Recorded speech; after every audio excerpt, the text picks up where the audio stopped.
In this video, I sat down with a brand new Amazon seller and answered all her questions. And since you clicked on this video, I figure you're also looking to start and scale an Amazon FBA business. What I really like about this interview is she asked a ton of super important questions that typically wouldn't make a good YouTube video on their own, but it's super important stuff to know if you want to scale quickly. And I also want to give a massive thank you to Alia for hopping on this call, letting us record the conversation and share it with you. She has fantastic energy about selling on Amazon, and I think you're going to get a ton of value out of the questions that she asked. I really like making this style of video, getting to talk with completely new Amazon sellers. So let me know down below if you want to see more videos like this one. But without further ado, let's just go ahead and jump into the interview. Awesome. So I'm here with Alia now. We're just going to go ahead and jump into it. She got a bunch of questions, the type of stuff that you guys are probably wondering as new Amazon sellers yourself. But if you just want to introduce yourself, Alia, let us know how you got onto Amazon, maybe where you're at right now. We'll just jump into it from there. Hi, thank you for having me here, Warner. I really appreciate it. I am brand new to the whole Amazon selling. I actually joined the roadmap after I watched Warner. I saw you on some YouTubes and different things, Sure. and I'd actually been looking for someone to help me. And I learned more from you than anybody just through your YouTubes. So I was like, solid, this is it.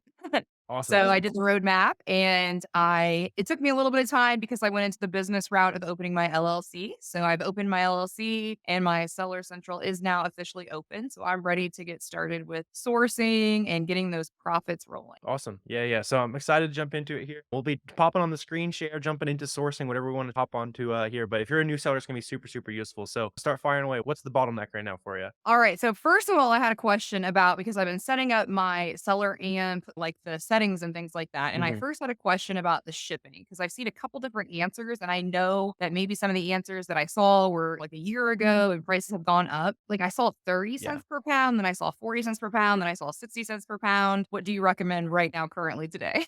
Yeah, yeah, good question. It was 30 cents. Unfortunately, there's like some new updates and stuff. Now it is 60 cents. And I'll also Okay. pop something up here real quick just for you guys. If you don't know what we're talking about, like you can go in here on SellerAmp and like you can see I have mine set to 60 cents now. And Okay. then I like to do Amazon optimized splits. That's one of the new big changes, like inventory placement, shipment splits, all that kind of stuff. What I have found, and this might be useful for you since you're not going to be sending in gigantic shipments right away, is setting this to like minimal. That might be actually cheaper for you at the start. Somewhere around 100 to 150 units in a shipment. If it's less than that, it actually saves you money. Seems like from a little bit of experimenting to do placement fees. And if you have more than that, it saves you money to just send more boxes basically. Otherwise, if you have 50 units and you're sending it 5 different places, it's going to be really expensive per pound and kind of gets a little bit cheaper. So if you're sending small shipments, that might come into play for you there. Okay, so what about with, like, FBM? Am I still putting that 60 cents per pound there for FBM?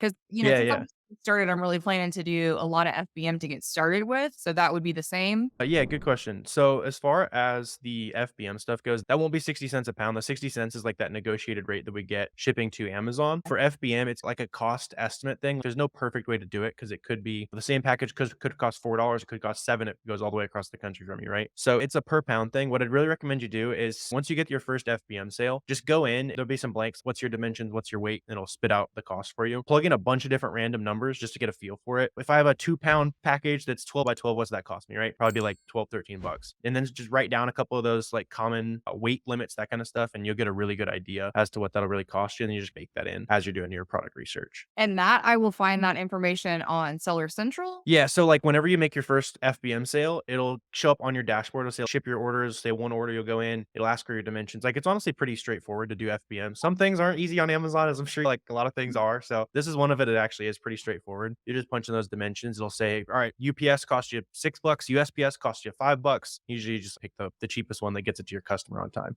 Okay, awesome. That helps me with that. So if I'm looking at the items, let's say I'm at, like, Nike Outlet, should I even put a Yeah. shipping cost in there on my Seller Amp, like, when I'm scanning? Yeah, good question. Just like a random example product, right? This is like super light. It's a couple ounces. So something like this probably costs you literally $4 or $5 to ship. So what you would do is you'd go to the profit calculator. You can also change this default. Like over here, you can change it to default to FBM. I do mostly FBA. If you're doing a lot of FBM, maybe you switch it while you're out to the store if you're planning on just FBM and all that stuff. And then I'd switch it here. Let's say you're buying it for $6 or something. And then you'd estimate your cost, right? Or 619. And then shipping something like this, we already estimated $4. $4 right there. And then it's gonna say, all right, your profit after all that's said and done is $5 right there. Okay, awesome. Thank you for that. But yeah, that's super good to look into. FBMing, all that kind of stuff. Do you know what to look for when you're in the store? store if you can FBM it or not. Like, I was just trying to use the seller like, I've been learning about the seller amp and the profits and stuff on there, so if Yeah, yeah. you have other tricks or tips for me.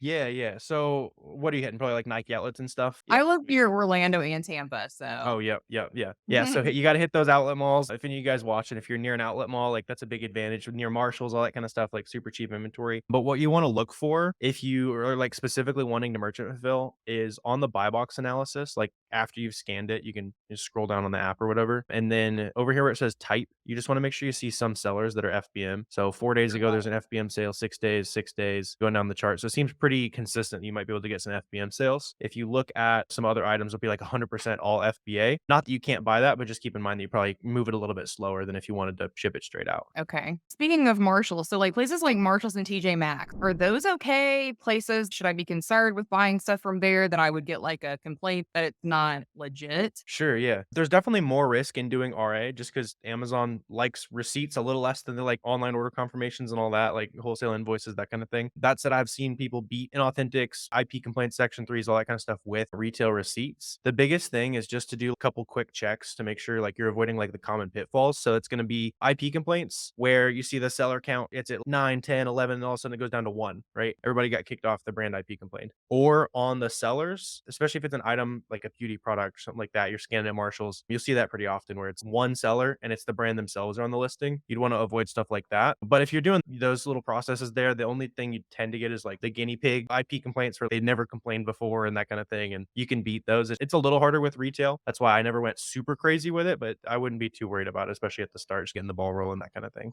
Okay. And I know that I've seen on some of your videos, you said not to use like Alibaba and DHgate. Are there Yeah, other yeah. sites that you recommend not to use because of that? Yeah, yeah, good question. Yeah, you definitely don't want to be you don't want to be shipping out the Adidas shoes with 4 stripes, right? Or the misspelled Right. Nikes. Right. So yeah, as far as figuring out stores that you can buy from, just run it through Trustpilot if you've never seen the website before. I don't know, probably just pull up an example like Too Faced or something like that. Yeah, actually their reviews aren't too good. They better step it up. It's a legit company, right? But so something like that. It's more effective with really small companies. So if you've never heard of the website, plug it in here. People will be leaving real reviews and stuff. And then the other thing is if they have PayPal at checkout, PayPal is really easy to, hey, this supplier never shipped me my stuff. Now, PayPal, I need a refund. That's like what PayPal's for. Or Okay. if they're on any of the like cashback websites, they tend to be legit, right? If we plug in Ulta, there's going to be Uh-huh. a ton of different legitimate places that have partnered with Ulta and they can see they're giving cash back. That random website, is this real or not? They're probably gonna have no cashback portals. Okay. Nice. Now the cashback and the coupon, like discount coupons. First of all, discount coupons. Can I purchase those and use those in store or are those only for online? I've never tried them in store. I don't think it would work at the outlet if you're trying to do that. Maybe Okay. like a regular Nike store. That's honestly like uncharted territory, to be honest. Like maybe Yeah. there's something there. Maybe you might be onto something. As far as I know, like the coupons, it's mostly going to be online. Yeah. And then do you know like how to look for coupons? Do you know how to figure out where you want to source in the mornings, that kind of thing? I have like card beer and I have the raise down for the Sweet. coupon. And then I do have my extensions, like the top cash back and all of those. And I did have a question about that. Can I use more than one of those at a time, like when I buy something, or is it I just have to pick which one of those is the best? Yeah, usually you're gonna have to pick the one that's the best because if I go in here and I activate top cash back or something, it's gonna say Rakuten will yell at me like, "Hey, we disabled because we noticed you activated a different cashback provider," or something like that. Okay. Technically, you're also like the websites aren't supposed to stack cashback if you use a discounted gift card, but a lot of times they don't see it. So I'll only include discounted gift card in my margin. I do not typically include the cashback in my margin unless it's like really good. So something like this, I'm not going to bake in 2%. That's bonus money. But Right. that discounted gift card, the second we buy it for 95 bucks or Ulta's usually a good example. If we look at an Ulta gift card, buy $100 for 90 bucks, like we know that's going to be a discount baked in 16, 10%, lots of different options there. When you use the card. Okay. Yeah. I did have another question about when you're like on Amazon and you're trying to use SellerAmp and all that to see how much money you're spending. What if there's like a coupon on there? For example, I had looked at like a Huggies and it says coupon, 10% coupon applied at checkout. Mhm. Or there was one that had a 40%. It was like a crystal light. I was just experimenting. So is that something whenever I go in, do I need to factor that in my profit? Yeah, you definitely want to bake in those coupons and stuff. So Will that coupon be there for a long time, or is there the possibility that, like, if I go to sell it, that coupon's gone? I don't know how those coupons work there anymore. Was it a coupon on Amazon side? Did it show up over here? Yeah, like that Oh, little I button gotcha. shows up that says, like, this one says 10% coupon applied at checkout. Yeah, yeah. So those are typically you can run those as a third party seller. Do you have an ASIN that you are not currently selling that you have an example by chance? Or are you looking at something you're selling right now? No, I don't have anything that I'm selling. I was just looking up, like, this was a Huggies natural care sensitive baby wipes that I Okay. followed on, and then there was a Crystal Light I followed on, just some different ones I was looking at. Yeah, I was yeah, just so something like this, sweet. Yeah, I just wanted to pull up an example. Yeah, so if you see something like that, like these coupons, you can run these as a third-party seller. Something like this, it's like a subscribe and save coupon, so this is like Amazon's on it. If you do wanna sell on a listing with a coupon, just make sure you're profitable, like, after that is baked in, because that's gonna be Amazon's gonna give them the buy box most of the time if they have a coupon. It just makes sense, like, it's cheaper, and a lot of times, like, repricers will be blind to it, so I really like running coupons because it reduces, like, tanking, because repricers aren't following you down, but your price is technically lower. So like something like this, if it's 10% off, we'd probably just want to run the numbers and make sure we're making money at like 20 bucks basically. And it's impossible on this listing because Amazon's probably not making money on this, but you just want to make sure you're profitable after the coupon. okay, so just figure that in. Yeah. But if we go to list a product, like you just said, you like to run the coupon. We have the options to list coupons then? Yeah, yeah. Maybe you can do subscribe and save. I've never messed with that just because it's typically not like how you do things, but definitely with the like stuff that the buy box is like stuck on something or you just want to liquidate it, increase some sales velocity. Like it's on like the back end of Seller Central. You can go to advertising or marketing, something like that, and then coupons. And then you just take like the ASIN from up here. So let's say you want to run a coupon on this shoe. You just take this ASIN, plug it in there, and then it'll just walk you through. That's another one. Like merchant fulfillment, it's honestly one of those things that's like surprisingly easy on Amazon is running a coupon. It'll Okay. say, what do you want the discount to be? How many products do you want included? Upload your ASIN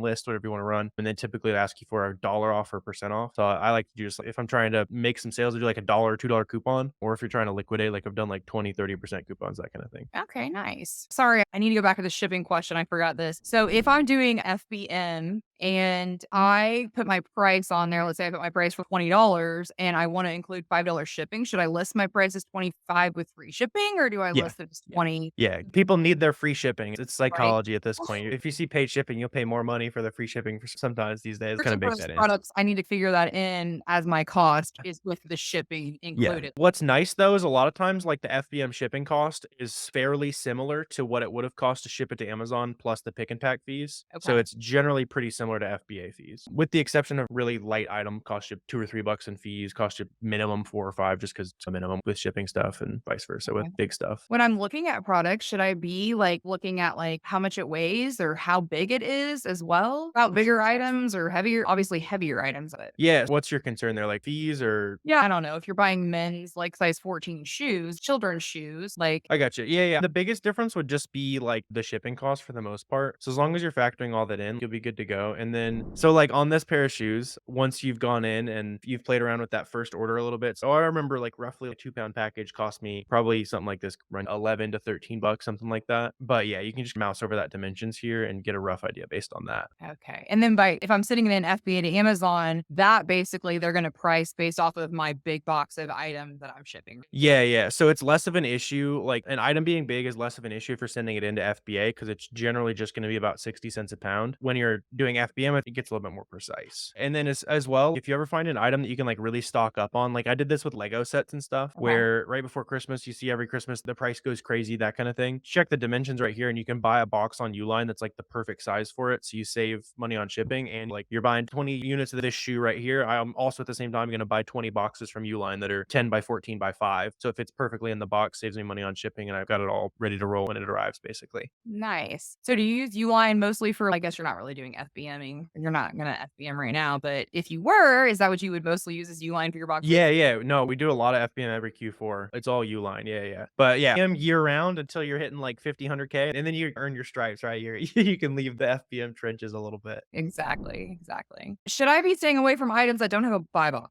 Not necessarily. They can be good. Kind of general rule of thumb is that if the buy box just went away, you don't want to sell that. If it has consistently not had a buy box, then you'll be good to go.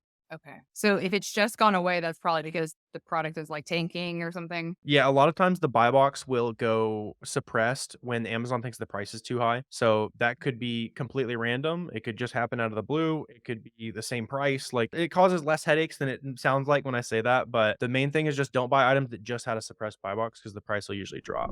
Yeah, so something like this. Like I did a little Keepa product finder search to find something with no buy box. So something like this where it like consistently has really never had a buy box. If we zoom out, like there's never really that purple line. nothing's really changed about the item for it to sell a lot slower. There's no add to cart button on the listing. Same goes for something like this. These are super fast sellers. They had a buy box back there and they haven't for the majority of the time. If you're on a listing and let's say it looks like this, you're on the 3-month view, and it looks like this where it had a buy box for a really long time and then suddenly it's gone away. You can even see it on this listing where the price started to drop after it lost its buy box. Just because people are having to go in and manually select who they're buying it from, that's usually going to lower the price on a listing that's not used to people having to do that. If Okay. people are used to doing it, it's not going to really change anything because nothing's changed basically. I But got yeah, so yeah. I mean, like those can be really good items, like really suppressed buy boxes and stuff because people are scared of it. Like you're talking about, I'm not sure. Can I sell it? Like now I'll skip it. But if it's up, like you can definitely make money on that. Right. Talking about the Keepa chart, the filters on there. I have my filters and things on. I just had a question about there's so many filters on there that you can Sure. do. Yeah. Play around with it is really cool. But so like I did like my ratings for 3.5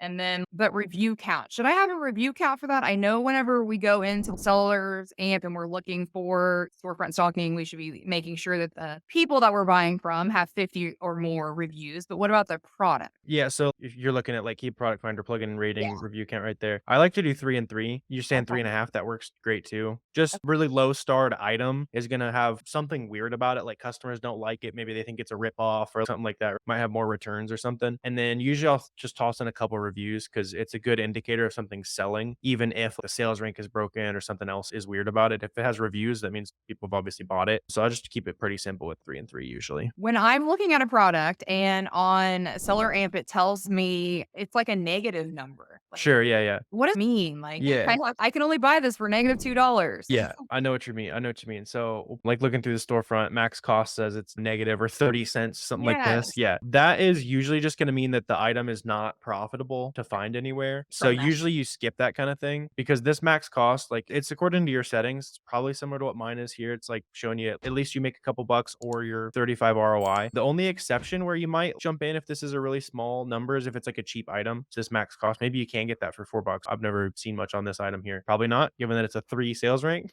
But it could look into stuff like this. If it's negative, it's probably just they're not making money selling. Just move on by it then. Yeah, Okay. yeah, yeah, Because I looked at a yeah. couple like that, I was like, not really sure how you Yeah, work. and a lot of times you'll see it on this. We came to this store through this Pampers listing, so this person's probably drop shipping or something like that, and you'll see it on those types of stores as well, where they're doing stuff that's against terms of service. They'll get clipped pretty soon, but they can do things to get their margins a little bit tighter than we can, basically. Okay. All right. That makes sense then. All right. Thank you. I did have a question about in my Seller Central, it says that I have 3 stores. So it says United States, Yeah, Mexico. yeah. Is that okay? Because I know when I'd watch some things, it was like only start with the United States, or is that an Yeah, amp? did it auto enroll you? Are you making sales in those countries? That's what it shows me. As soon as Okay. my store opened, that's what it told me. I had 3 countries. Gotcha. I think you have to opt in to make sales. Maybe they've changed it since they rolled out the program. That was not a thing when my account signed up. I would recommend opting out of it though. Let me remember what that program is called for you. I want to say it's like remote fulfillment program. They've changed the name like twice or something Okay. like that. I wanted to just say the United States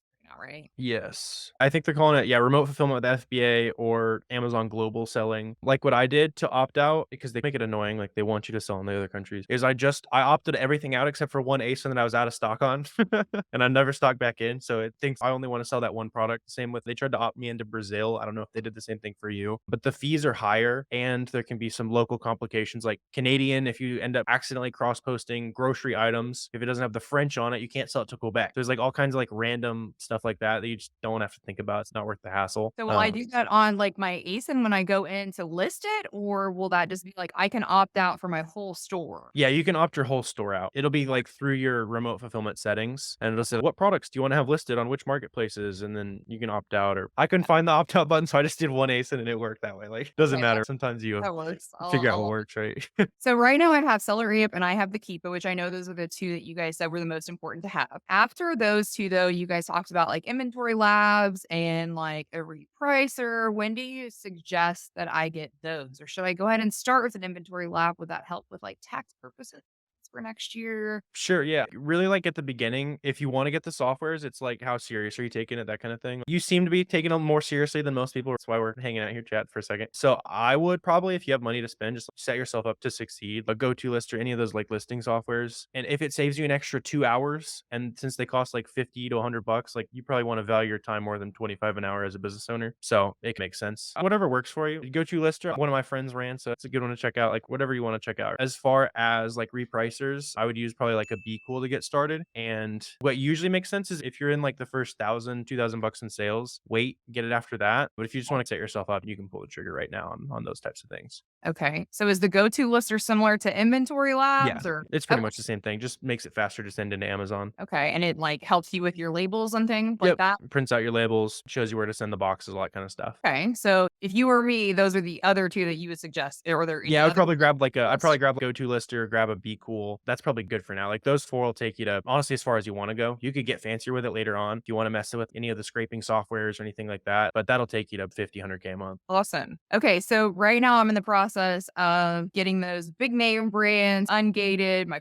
Sure, purchases yeah. for that. While I'm waiting on those ungating, do you have any suggestions like going into Amazon, what products to look at to start storefront stalking as a Yeah, have beginner? have you tried the auto engate list yet? Have you messed with that too much? Yes, I Okay. did. And a lot of the things I go in and check on 100% for those that I was already ungated. I gotcha. They were on all the listings for the brand or just that ASIN or I don't let me look at my list. Like I looked at like Google, some of those had okay. some that I could do, but it looked like they had bundled, like people had bundled, which I mean, I know Yeah, that's yeah. what I'll have to get to, but just starting out. But then I know Stanley, there were some others that I went to. There were some tech brands. Sweet. And when I would pull them up, they were like Amazon 100% was on the buy box. So I was like, Oh, yeah, yeah. So that's probably, like, just that one ASIN you were looking at. Like, what I would do is getting a little bit into the sauce, but this is good stuff. So take that auto engate list, take a brand that you got did you say you got auto engated in Stanley? "Mhm, yeah, Oh, sweet. That's awesome. So then plug that Stanley brand into Keepa Product Finder. We got some other stuff here. So like we want to find decent average sales rank. I think we also still had that buy box setting on, so we can turn that one off. So yeah, decent sales rank. Amazon is out of stock at least 50% of the time. Our ratings are good, that kind of thing. And then now we're just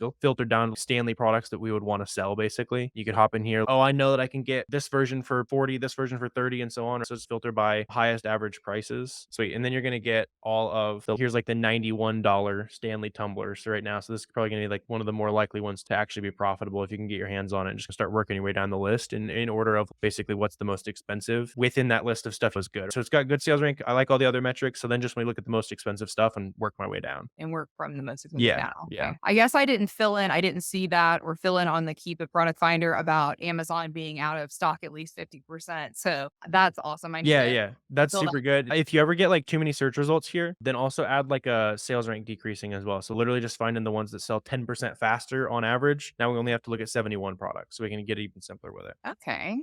Great. Awesome. Thank you. That Keepa product finder it's amazing. Yeah, There's a lot of stuff there, but it's great. And I saw that you put a new thing on this morning about being able to keep track of your stuff. So that's really cool too. I'm going to dive into that as well. for sure. Yeah. Yeah. As a new Um, seller, I would say 75% reverse sourcing, probably 25% KPF. Learn what's good mhm. within each brand. That'll set you up really nicely. And then you'll gradually start doing more manual as those two kind of, I reverse sourced a bunch. I noticed Puma sale. I know the kind of the Puma shoes that I can find on sale now. And let me just go straight to the website. That's how your sourcing will probably progress over time. Okay. Awesome. I think that's all of my questions that I have right now. I'm sure that I will have more later, but thank I you guess you so you got it much. right at 30 minutes too.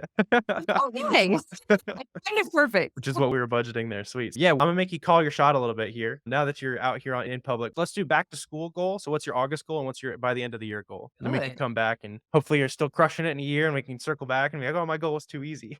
Yeah, I know. I don't know. Obviously, like, I haven't even started yet, so I'm, like, just excited. My first goal is to get my first sale. I'm going all in, so I'm ready to just, like, whatever I can get and just plan to now that everything's open and ready for me, I'm ready to source and do what I can, but let's say my back to school goal, I don't even know what I'll give you a challenge, all right? Since okay. you're starting in April, like right now, and all you guys who are watching, if you're a new seller, this is crunch time, like beginning of the year, you're learning the business, right? Back to school is going to be when you really learn how to merchant fulfill. So back to school, if you can do 15 to 20K in revenue, that'd be a pretty successful back to school. So think between like maybe August 15th to September 15th, if you can do 20 revenue, then Okay. you're taking it seriously, like you're doing the right stuff. And then if you do that, you could probably do 50 to 60 during December. You could do a lot more than that if you really hustle. We've seen people like Sam and some couple of other people on the channel who they're doing like quarter million in December. Like realistically though, if you put effort, I think you can do 20 and 50, but that's going to take elbow grease. So that's your challenge for me anyway. So I'd love to see you make that happen. All right, I'm ready for that. I'm gonna take your challenge.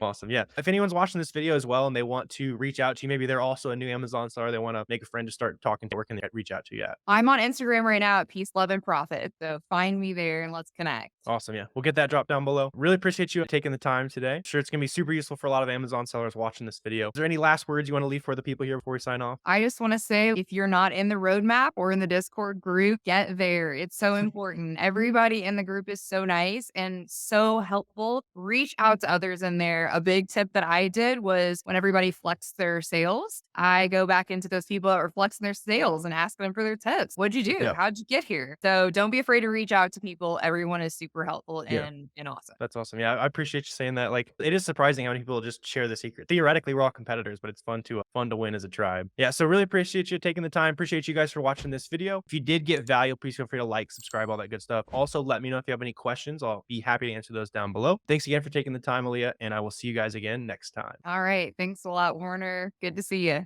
Awesome.